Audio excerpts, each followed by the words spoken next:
Hello wives, உயிர்கள் வந்து பெறுகிறது அப்படின்னு பார்த்தீங்கன்னா, முதல்ல பார்த்தீங்கன்னா உயிர்கள் வந்து உருவாகுது. அது வந்து கொஞ்சம் கொஞ்சமாக வந்து பரிணாம வளர்ச்சிப்படி கொஞ்சம் டிஃப்ரெண்ட்டாக வந்து அப்படியே கொஞ்சம் கொஞ்சமாக கொஞ்சம் பெருக்குது. அப்படியே சின்ன உயிரினங்கள், பெரிய உயிரினங்கள் அப்படி பெருக்குது. அப்படி வந்து உயிர்கள் வந்து பெருகும்போது என்ன ஆகுது அப்படின்னு பார்த்தீங்கன்னா, ஒரு உயிர் இன்னொரு உயிரோடு சேர்ந்து இன்னொரு உயிரை உருவாக்குது. அப்போ வந்து பார்த்திங்கன்னா அதுதான் அப்பா அம்மான்னு சொல்கிறோம். இந்த பறந்த இந்த பிரபஞ்சத்தில் அப்பா அம்மா குடும்பம் அப்படின்னு சொல்லி அந்த உயிர் வந்து வாழ்ந்துட்டுருக்கு, தனியாக வாழ்ந்துட்டுருக்கு. அதுதான் ரொம்ப நல்லது. அப்படி வாழ்கிறது தான் நல்லது. சும்மா பாருங்கள், இந்த ஏகாச்சக்கமான உயிரினங்கள் வாழ்ந்துட்டுருக்கு. இதில் ஆயிட்டு அந்த உயிரினம் அப்படின்னு சொல்லி கொஞ்சம் தனியாக வாழ்கிறது தான் நல்லது. கொஞ்சம் மற்ற உயிரினங்களோட கொஞ்சம் ரொம்ப தொடர்பு வைக்காமல், நிறைய உயிரினங்கள் பெருகாமல் அப்பா அம்மா உயிரினங்கள் அப்படின்னு வாழ்கிறது தான் நல்லது. இதில் வந்து பார்த்திங்கன்னா கிராஸ் அப்படின்னு சொல்லிட்டு ஒரு உயிரினம் இருக்குது. இந்த உயிரினம் பார்த்திங்கன்னா ஒரு உணர்ச்சி தான். நம்ம வந்து செக்ஸ் வச்சுக்கிட்டோம், நம்ம குழந்த பிறந்துருச்சு அப்படிங்கிற அந்த உணர்ச்சியை வந்து தக்க வச்சிருக்கிற ஒரு உயிரினம் வேறு ஒரு உயிரினத்தோடு சேர ஆரம்பிக்குது. அது வந்து பேசிக்கலாக ராங் தான், அப்படி சேரக்கூடாது. அது கொஞ்சம் அதுவும் காதலித்து சேரணும். எந்த உயிரினமாக இருந்தாலும் காதலித்து தான் சேரணும், காதலிக்காமல் சேரக்கூடாது. அப்படி கிராஸ் வந்து காதலித்து சேரும்போது இது பார்க்க பாவமாகுது. அதனால் வந்து இதை விட வாய்ப்பு இருக்குது. ஸோ அதான் சொல்ல வந்தேன். ஸோ இப்போ என்ன அப்படின்னு பார்த்தீங்கன்னா, உயிர்கள் பெருகுது, நிறைய பெருகிட்டே இருக்கும், ரொம்ப பெருகிட்டே இருக்கும். அப்புறம் வந்து பார்த்திங்கன்னா நிறைய உயிர்கள் பெருகிட்டே இருக்குது. ஆனால் பார்த்திங்கன்னா எப்படி பெருகுது அப்படின்னு பார்த்திங்கன்னா, ஒரு உயிரோட செக்ஸ் வச்சுக்கிது. அப்போ குழந்தைகள் பெருகுது. அந்த உயிரோட வடிவத்துக்கு தகுந்த மாதிரி ஒரே ஒரு முறை மட்டும் செக்ஸ் வச்சுக்கிது குழந்தைகள் பெருகுது. அந்த உயிரினங்கள் வந்து வாழ்ந்துட்டுருக்கு. உதாரணத்துக்கு வந்து பார்த்திங்கன்னா நிறைய உயிரினங்கள் அப்படி தான் வாழ்ந்துட்டுருக்கு. ஆனால் பார்த்திங்கன்னா இதில் டிஃப்ரெண்ட்டாக மனிதன் மட்டும் என்ன பண்ணுறான் அப்படின்னா, ஒரு முறை செக்ஸ் வச்சுக்கணும், ஒரு குழந்தை தான் பிறக்குது. சரி, ஒரு குழந்தை பார்த்தா அது நாங்கள் 2 பேர் இருக்கோம் அப்படின்னு சொல்லிட்டு 2 குழந்தை வைக்கிறாங்க. அவ்வளோதான் தெரியும். மற்றபடி வேறு எதுவும் வந்து வைக்கிறதில்ல யாரும். அதை ஒத்துக்கணும். அந்த 2 குழந்தைங்க வந்து பார்த்திங்கன்னா எப்படி பார்க்குறாங்க அப்படின்னு பார்த்தீங்கன்னா, நான் ஒருத்தங்க இருக்கேன், அப்பா ஒருத்தங்க அப்படி பார்த்துக்கிறாங்க. ஸோ நிறைய உயிரினங்கள் பெருக ஆரம்பிக்குது அப்படின்னா நல்ல விஷயம்தான். அதை பற்றி ஒரு முறை இனப்பெருக்கம் பண்ணி நிறைய குட்டிகள் போது அந்த சைஸுக்கு தகுந்த மாதிரி, சூழ்நிலைக்கு தகுந்த மாதிரி அது வந்து பெருக்குது. மற்றபடி அது அந்த செக்ஸ் உணர்ச்சியை வந்து புரிஞ்சுக்கிட்டே வேறு எதோடையும் இனச்சேர்க்கை பண்ணாமல் விலகி போயிடுது. அதுதான் வந்து கரெக்டாக நடந்துகிட்ருக்கு. அதே மாதிரி ஒரு குட்டி போடுற உயிரினங்கள் வந்து இன்னும் ஒரு குட்டி வெட்டும் போட்டிருக்குது. அவ்வளோதான். இதில் வந்து பார்த்திங்கன்னா எந்த பிரச்சனையும் இல்லை. அதாவது பார்த்திங்கன்னா என்றைக்குமே பார்த்திங்கன்னா குட்டி போடுற விஷயத்தில் தாயை நம்பணும். அதாவது பார்த்திங்கன்னா தாய் தான் குட்டி போடுறாங்க, தாயை நம்பணும். ஒரு ஆண் வந்து பெருசாக வந்து அந்த தாயை வந்து வற்புறுத்தக்கூடாது.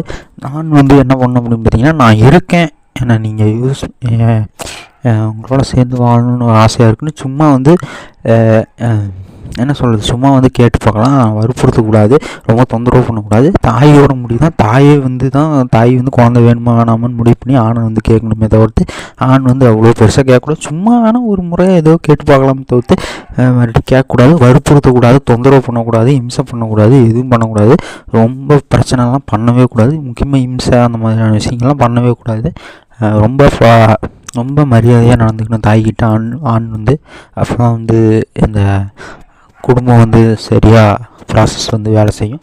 ஸோ இப்போ வந்து பார்த்திங்கன்னா உயிர்கள் நிறைய பெருகுது, நல்லா உயிர்கள் பெருகிட்டுருக்கு, நல்லா வாழ்ந்துட்டுருக்கு. இப்போ பிரச்சனை இல்லை. உயிர்கள் வந்து அப்படியே என்ன சொல்கிறது, ஒரு குட்டி போடுறது 2 குட்டி போட்டால் போதும். அப்புறம் வந்து ஒரே ஒரு முறை இனச்சேர்க்கை பண்ணி பிரிஞ்சால் போதும். அப்படி வாழ்ந்துட்டு இருந்தால் எந்த பிரச்சனையும் இல்லை. இப்போ நிறைய இந்த பூச்சிகள்னு சொல்லுவோம், அந்த பூச்சிகளும் ஒருவேளை ஒரு முறை தான் இனச்சேர்க்கை வந்து நடக்குமோ அப்படிங்கிற மாதிரி தோணுது. அந்த மாதிரி ஒரு சில விஷயங்கள் நான் பார்த்துருக்கேன். இதுக்கு வந்து ஒரே ஒரு முறை தான் இனச்சேர்க்கை நடக்கும் இந்த பட்டாம்பூச்சிக்கு அப்படிங்கிற விஷயத்தையும் நான் பார்த்துருக்கேன். ஸோ அதை கொஞ்சம் நம்பலாம் தான். ஆனால் அதே சமயம் என்ன அப்படின்னு பார்த்தீங்கன்னா, பூச்சிகளுக்கும் பல முறை இனச்சேர்க்கை வந்து நடக்க வாய்ப்பு இருக்குது. அதை ஒத்துக்கிட்டு தான் ஆகணும். ஸோ இப்போ பிரச்சனை என்ன அப்படின்னு பார்த்தீங்கன்னா, உயிரினங்கள் வந்து பார்த்திங்கன்னா அழகாக பரவலாக வாழ்ந்துட்டு இருக்கு. அதில் எந்த பிரச்சனையும் இல்லை. உயிர்களுக்கு வந்து ஒரு உயிர் வந்து இன்னொரு உயிரை வந்து தாக்க பிரச்சனை பண்ண முயற்சி பண்ணும்போது தாங்க முடியாமல் ஒரு சில உயிர்கள் வந்து அதை கொல்ல வேண்டியது இருக்கும். அந்த கொன்னதுக்கப்புறம் என்ன ஆகும் அப்படின்னு பார்த்தீங்கன்னா, அதை வந்து மறைக்கிறதுக்கு வந்து பல வழிகள் இருக்குது. அது என்ன அப்படின்னு பார்த்திங்கன்னா, யாரும் கண்டுக்காத இடத்துல போய் அந்த உயிரினத்தோட உடலை வச்சுட்டு அதை அழிக்க ஆரம்பிச்சிடும். அது என்னடா இருக்குது அப்படின்னு நம்ம பார்க்கும்போது அது அழுகி இருக்கும். அதுதான் அந்த அதுதான் வந்து சரி இதை மறைக்க முயற்சி பண்ணுறாங்க, இவங்களை விட்டோம் அப்படிங்கிறது இருக்கும். அப்புறம் பார்த்திங்கன்னா எரிக்கிறது, அது எப்படின்னா முழுசாக வந்து டிஸ்ட்ராய் பண்ணுறதுன்னு சொல்லுவாங்க. அது வந்து பார்த்திங்கன்னா 2 வகையில் நடக்குது. அந்த உயிரினத்தோட உடலை டிஸ்ட்ராய் பண்ணுறது 2 வகையில் நடக்குது. ஒன்று வந்து பார்த்திங்கன்னா சாதாரணமாக எரிக்கிறது, நார்மலாக பொருட்களை வச்சு எரியுது. இன்னொன்று வந்து பார்த்திங்கன்னா மிஷினில் வச்சு டஃப்னு சடனாக எரிக்கிறது, சீக்கிரமாக எரிஞ்சிடும். அப்புறமேட்டு தண்ணியில் வீசுறது, குண்டாவளி குப்பை தொட்டியில் போடுறது, வெட்டி கீழே மண்ணில் போடுறது, மண்ணில் போட்டு புதைக்கிறது, அப்படியே விட்டுறது, மண்ணில் போட்டு அப்படியே விட்டுறது, அழுகிறது.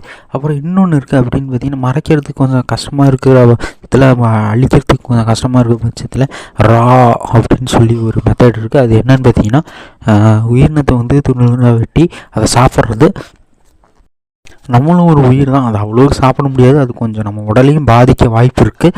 அதை மீறி வந்து நம்ம சாப்பிட்றோம் அப்படின்னா அதை எப்படி சாப்பிட்லான்னா, அதை வேக வச்சு சாப்பிட்றோம். தண்ணி ஆமாம் தண்ணி இருக்குல்ல அந்த தண்ணி வச்சு வேக வச்சு சாப்பிட்லாம், அவ்வளோதான். வேறு ஏதாவது மெட்டீரியல் ஏதாவது கொஞ்சம் சாப்பிட்றதுன்னா ஏதாவது ஒரு மெட்டீரியல் சேர்க்கலாம். அப்புறம் மட்டும் சும்மா சாலிடாக ஏதாவது போட்டு சேர்க்கலாம், அப்படி எடுத்து சாப்பிட்லாம்.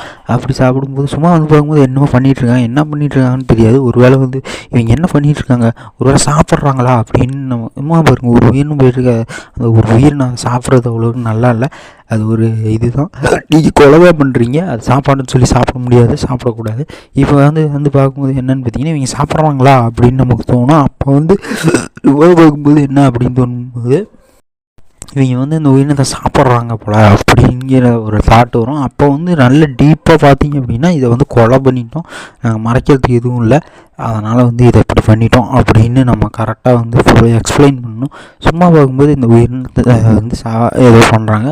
அப்போ வந்து நம்ம நெருங்கி சும்மா ஓப்பன் பண்ணி பார்க்கும்போது சும்மா பார்க்கும்போது இந்த உயிரினத்தை என்ன பண்ணுறாங்க சாப்பிட பார்க்குறாங்க, அவ்வளோதான் தெரியும். எதுக்கு சாப்பிட பார்க்குறாங்கன்னு தெரியாது. அப்போ அதனால் ஓப்பன் பண்ணி பார்க்கும்போது இந்த உயிரினத்தை சாப்பிடலாம் பார்க்குறாங்க. இந்த உயிரினத்தை வந்து சாப்பாட்டுக்கு வந்து சாப்பிடல அப்படிங்கிறத நம்ம ஒன்று சும்மா பாருங்கள். சாப்பாட்டுக்கு சாப்பிட்லன்னா கண்ட மசாலாஸ் அது இது போட்டு ரொம்ப டேஸ்ட்டாக சுவையாக அந்த உயிரினத்தோட உடலை வந்து சாப்பிட முயற்சி பண்ணும்போது இவங்க வந்து இந்த உயிரினத்தை சாப்பிட தான் பார்க்குறாங்க அப்படின்னு நினைப்பாங்க. இதை நார்மலாக பார்க்கும்போது இந்த உயிரினத்தை என்ன பண்ண போகிறாங்க அப்படின்னு பார்த்தீங்கன்னா, நாங்கள் ஒன்று பண்ண போகிறோம் இந்த உயிரினத்தை. சும்மா பாருங்கள் உயிரினத்தை கொஞ்சம் டிஸ்ட்ராய் பண்ணி இதோட மற்ற உடல் பாகங்கள்லாம் தூக்கி மண்ணில் போட்டுடுறோம். சும்மா பாருங்கள் மண்ணில் தூக்கி போட்டுறோம். அப்போ வந்து நல்லா பார்க்கும்போது பார்த்திங்கன்னா இந்த உயிரினத்தை அவங்க வந்து பெருசாக சாப்பாட்டுக்கு எதுவும் பண்ணல, ஏதோ பண்ணி சும்மா சாப்பிட்ற மாதிரி சாப்பிட்டு அப்படி தூக்கி போட்டுடுறாங்க. அதை தான் பண்ணுறாங்க. அதுதான் ரா மெத்தட்னு சொல்கிறது. ஸோ இவ்வளோதான் எனக்கு தெரியும். பாய். ஸ்பாட்டை பொறுத்து உயிரினத்துக்கு என்ன நடந்துச்சு அப்படின்னு கரெக்டாக விளக்குங்க, நல்லதே நடக்கும். பாய்.